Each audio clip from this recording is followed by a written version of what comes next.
नमस्कार, मेरा नाम भाऊ तोरसेकर है। मैं मराठी पत्रकार हूँ। पहली बात, मेरी हिंदी साफ सुथरी नहीं है, फिर भी मैं हिंदी बोलने की कोशिश कर रहा हूँ। आप देख रहे हैं यूट्यूब चैनल प्रतिपक्ष।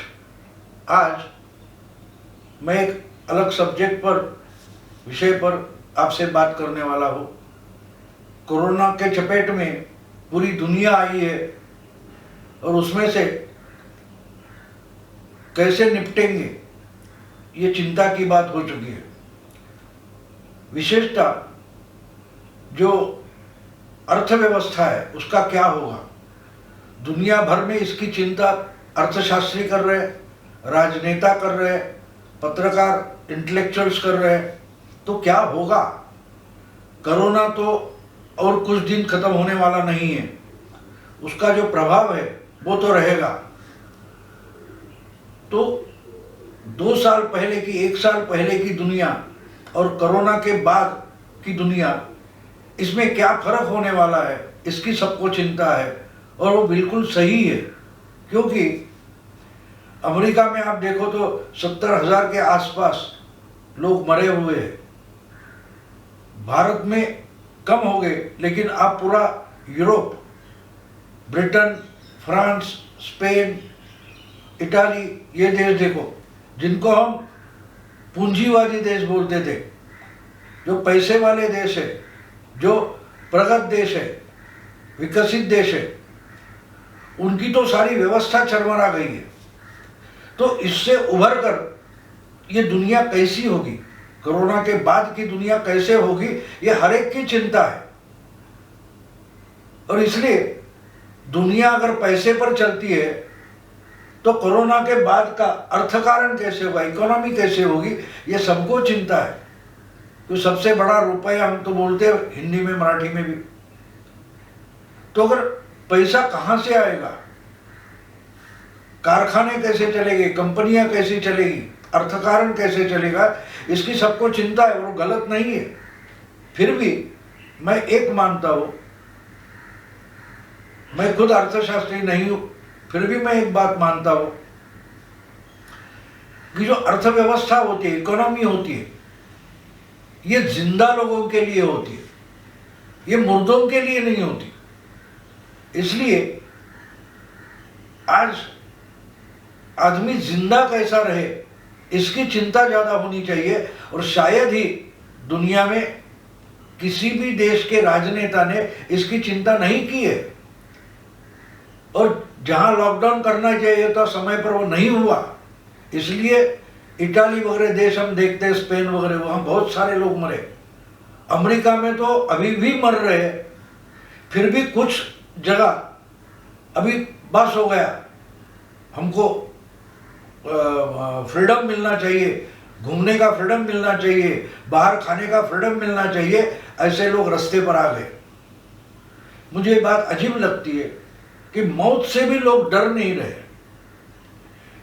ये फ्रीडम नहीं होता।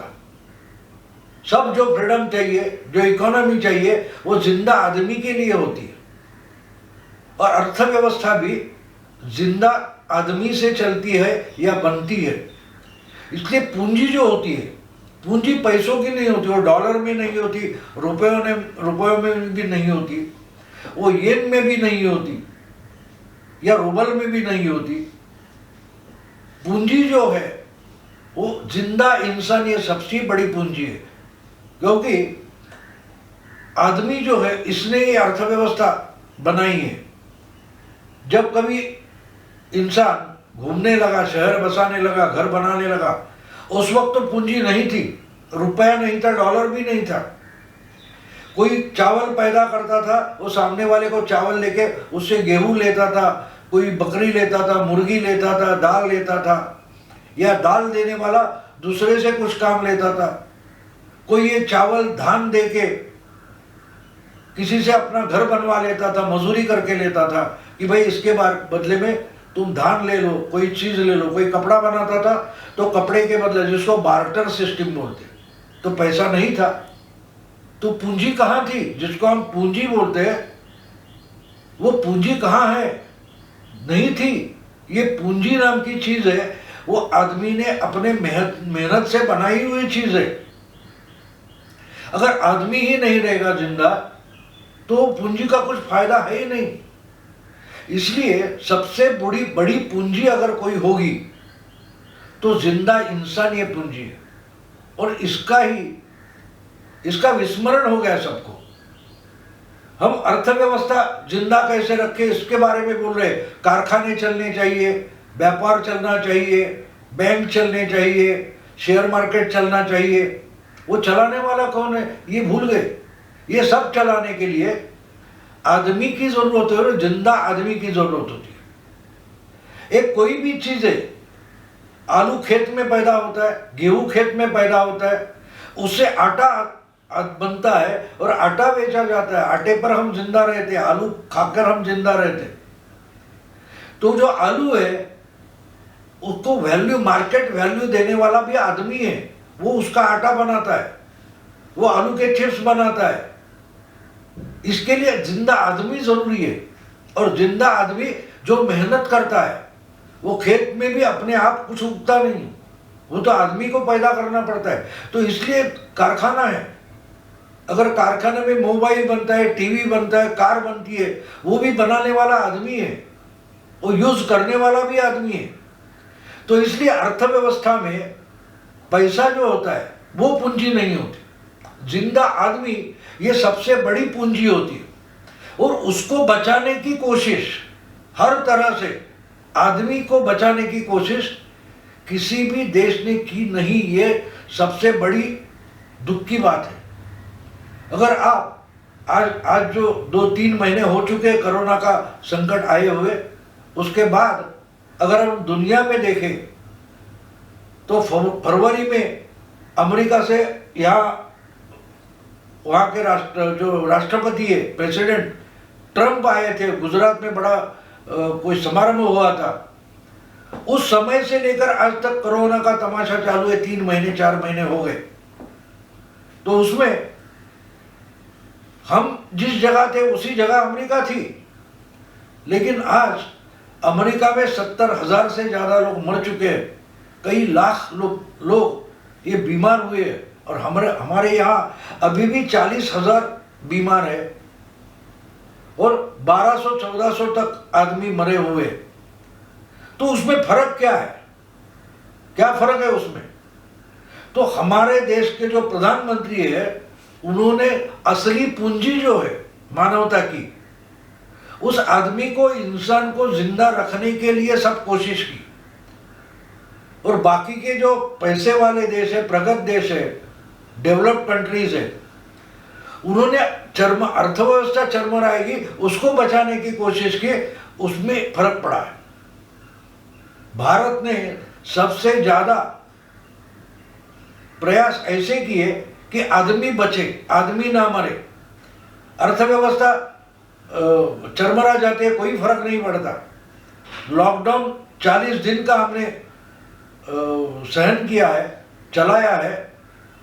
उसके बाद आज सबसे ज्यादा जो वर्किंग फोर्स है, काम कर सकता है ऐसा आदमी जो है, ऐसी लोक संख्या जो है, जनसंख्या है, वो भारत में है, और वो असली पूंजी है। इसलिए दुनिया की अर्थव्यवस्था का क्या होगा इसकी चिंता हमें करने की कोई जरूरत नहीं है।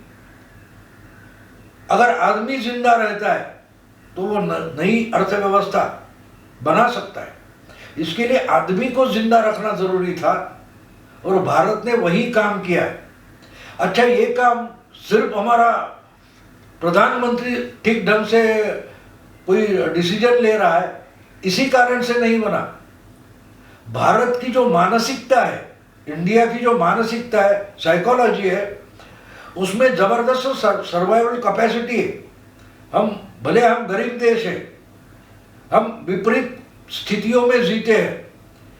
आज भी कई हजार गांव ऐसे जहां पीने का पानी नहीं मिलता। शहर ऐसे कीड़े मकोड़े जैसे लोग जीते हैं। झोपड़पट्टी है, झुग्गी झोपड़ियां है, छोटी छोटी बस्तियां है, वहां पानी की दिक्कत होती है, फिर भी हम जीते हैं।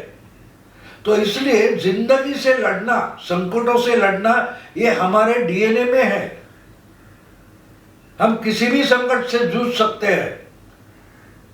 तो ये सबसे बड़ी हमारी एसेट, बोलो तो एसेट थे। इसलिए कोरोना में भी हम टिक सके। दुनिया में महामारी बन गई, लेकिन भारत में ये महामारी नहीं बनी, क्योंकि जो हमारा रिजॉल्व है, धैर्य है, कि हमने 40 दिन विपरीत परिस्थितियों में काटे हैं, लेकिन आदमी नहीं मरने दिया। जो सरकार ने किया वही जनता ने भी किया है। और इसलिए हम सबसे बड़ी पूंजी अगर किसके पास है तो आज भारत के पास है, क्योंकि सब मानते हैं कि 35 से कम उम्र वाले 65% लोग भारत में है।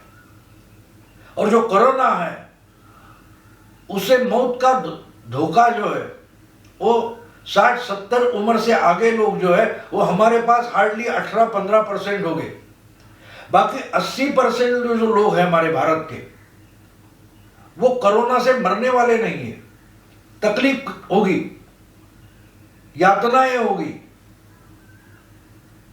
दिक्कतें होगी, फिर भी हम मरेंगे नहीं। और इसीलिए ये जो एसेट था, ये कोरोना बाधा में, कोरोना की महामारी में हमारे देश ने और सरकार ने इसका ठीक ढंग से इस्तेमाल किया। इसलिए 40 दिन निकल गए और हम जगह पर है। तो हमने सबसे बड़ी पूंजी संभाल के रखी है, जो कोरोना के बाद की अर्थव्यवस्था में बहुत काम किए।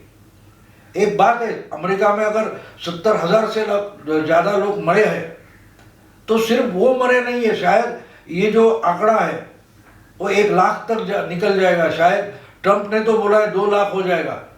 तो सिर्फ 2 लाख लोग नहीं मरते। जिसमें घर में मौत हुई है, जिसके घर में, वह 2-3 लोग और उसके क्लोज रिलेटिव होते, रिश्तेदार होते, उनकी भी जिंदगी तहस महस हो जाती है, फैमिली डिस्टर्ब हो जाती है। और इतनी बड़ी तादाद में जब 1 लाख आदमी मरेंगे, तो ऐसे समझो कि कम से कम 1 लाख फैमिली जो है उनकी जिंदगी तहस महस हो गई है। और 1 लाख के आसपास फैमिलीज का मतलब कम से कम 1 करोड़ से ज्यादा लोग या फैमिलीज खराब हो गई है। वो हमारे यहाँ नहीं हुई है। उनको, इनका रिहेबिलिटेशन जो है, जिंदा रहे उनको भी रिहेबिलिटेशन करना पड़ेगा। उतना संकट भारत पर नहीं है। और इसलिए हमको ये पहला ध्यान में रखना चाहिए कि कोरोना की बाधा से जूझते हुए भारत ये एक ही देश ऐसा है कि जिसने सबसे कीमती पूंजी जो है, जिंदा इंसान, उसको संभाल के रखा है। तो और 6-7 महीने के बाद कोरोना का संकट कम होते जाएगा, जिंदगी फिर से शुरू होगी। उस वक्त की पूंजी पैसे नहीं है, जो काम करेगा, कष्ट करेगा, ऐसी आदमियों की तादाद, ये सबसे बड़ी पूंजी है। और प्रधानमंत्री ने और भारत की जनता ने ये पूंजी संभाल के रखी है, जो अगले समय में नई अर्थव्यवस्था खड़ी कर सकती है। और ये अर्थव्यवस्था आगे की जो होगी, भविष्य की जो अर्थव्यवस्था है, वो 1 साल पहले जैसी थी वैसी नहीं रहेगी। ये बिल्कुल अलग ढंग की अर्थव्यवस्था रहेगी, जिसका इंफ्रास्ट्रक्चर अलग होगा। और उस इंफ्रास्ट्रक्चर में नए ढंग से जो पूंजी शुरू होगी या पूंजी बनाई जाएगी, नया पैसा खड़ा होगा, नई अर्थव्यवस्था खड़ी होगी, उसकी पूंजी कष्ट है, मेहनत है। और वो मेहनत करने वाला आदमी जो है, इसलिए वो सबसे बड़ी पूंजी है हमारे पास, वो है।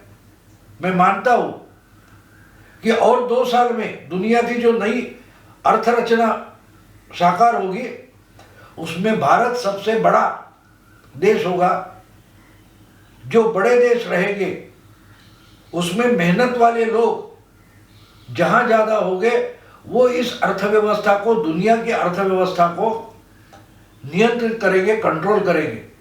जो इसलिए जबकि हमारे पास सबसे बड़ी काम करने वाली, मेहनत करने वाली लोक संख्या है, जनसंख्या है, इसलिए हम दुनिया की एक बड़ी महाशक्ति अगले 2 साल में बन सकती है, ऐसा मैं मानता हूँ। मैं यही रुकता हूँ। ये जो प्रतिपक्ष YouTube चैनल है मैंने बनाया है, मैं मराठी हूँ, हिंदी अच्छी नहीं, साफ सुथरी नहीं बोल पाता, लेकिन अगर ये वीडियो आपको पसंद आया तो एक ध्यान रखिए कि जो मेनलाइन मीडिया में नहीं होता, छुपाया जाता है, या अलग ढंग की सोच जो है, ये मैं यहाँ पेश करता हूँ मराठी में और हिंदी में। हिंदी में मैं अभी ट्राई कर रहा हूँ, आहिस्ते आहिस्ते मेरी भाषा साफ सुथरी हो जाएगी। अगर आपको ये वीडियो पसंद आया तो आप प्रतिपक्ष चैनल को सब्सक्राइब करिए, आपके दोस्तों को भी फॉरवर्ड करिए, उनको भी सब्सक्राइब करने को बोलिए। आज यही रुकता हूँ। नमस्कार।